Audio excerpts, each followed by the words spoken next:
Hi, welcome அவர் திருமதி cooking channel. இன்றைக்கி நம்ம 5 மணிக்கே எந்திரிச்சிட்டோங்க.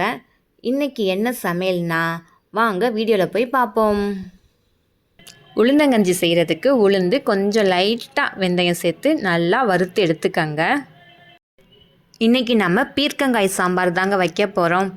பருப்பை வேக போட்டுக்கலாம். 1 ஸ்பூன் சீரகம் சேர்த்து எந்திரிச்சதும் ஃபஸ்ட்டு நான் அரிசியை தாங்க ஊற போடுவேன். ஏன்னா காலையில் 7 மணிக்கெல்லாம் வேலைக்கு போயிடுவாங்க. தண்ணி நல்லா ஹீட் ஆகிடுச்சு. அரிசியை சேர்த்துக்கிட்டேன். நான் எப்பவும் சாப்பாட்டுக்கு உப்பு போடுவேன். நான் எப்போதுமே தூங்கி எந்திரிச்சதுமே எம்டி ஸ்டமக்கில் ஒரு கப்பு நிறையா தண்ணி குடிப்பேங்க. நமக்கு இந்த மாதிரி சூடாக டீ காஃபி இந்த மாதிரி குடிக்கிற பழக்கம் இல்லை. நான் எப்பவும் தண்ணி குடிப்பேன். நீங்கள் அந்த மாதிரி என்ன மாதிரி ஆனால் கமெண்டில் சொல்லுங்கள். பருப்பு வேகுதுங்க. இப்போ நம்ம வெங்காயம் வெள்ளைப்பூடு சேர்த்துக்கலாம். இப்போ என்னென்னா நம்ம பருப்பு வேக வைக்கும் போதே வெங்காயம் வெள்ளைப்பூடு தக்காளி சீரகம் பச்சை மிளகாய் கொத்தமல்லி எல்லாத்தையும் சேர்த்து வேக வைப்பாங்க. ஸோ எனக்கு டைம் இல்லை. அதனால் நான் ஃபஸ்ட்டு பருப்பு வேக வச்சுக்குவேன். அப்புறமே உட்காந்து வெங்காயம் உரித்து வெங்காயத்தை சேர்த்துக்குவேன். அதுக்கப்புறம் தக்காளியை கட் பண்ணி அடுத்து தக்காளி சேர்த்துக்குவேன். இந்த மாதிரி தான் நான் பண்ணுவேன். பீர்க்கங்காயை இந்த மாதிரி தோல் சீவி கட் பண்ணி எடுத்து வச்சுக்கலாம். ஒரு பீர்க்கங்காய் கெட்டு போயிடுச்சுங்க. மனசுக்கே ரொம்ப கஷ்டமாயிருச்சு. நான் எப்போவுமே நைட்டே காயெல்லாம் வாங்கி வச்சுருவேன். ஏன்னா அடுத்த நாள் 5-5:30க்கெலாம் சமைக்க ஸ்டார்ட் பண்ணிடுவோம். அதனால் இப்போ என்ன பண்ணுறது, சரி விடுங்க. ஒரு பீர்க்கங்காயை வைத்து சாம்பார் செய்வது எப்படின்னு பார்ப்போம் வாங்க.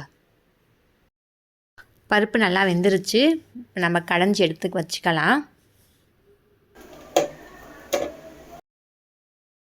தேவையான அளவு தண்ணி சேர்த்துக்கங்க. கட் பண்ணி வச்ச ஒரு பீர்க்கங்காயை இதோட சேர்த்துக்கிட்டேன். தேவையான அளவு உப்பு சேர்த்துக்கங்க. 1/4 ஸ்பூன் மஞ்சத்தூள் சேர்த்துக்கங்க. இப்போ நம்ம மூடி போட்டு வேக வச்சிடலாம். நல்லா குழம்பு கொதிக்குது. இப்போ நம்ம கொத்தமல்லியை கட் பண்ணி சேர்த்துக்கங்க.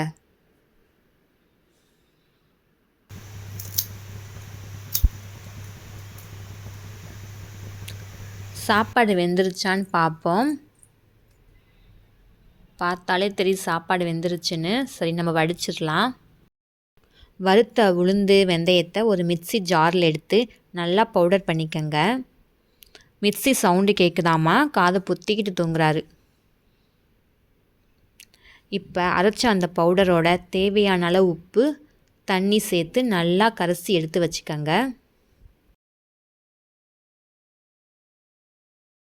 நல்லா கரைசினதும் அடுப்பில் தூக்கி வச்சு நல்லா கிண்டுங்க.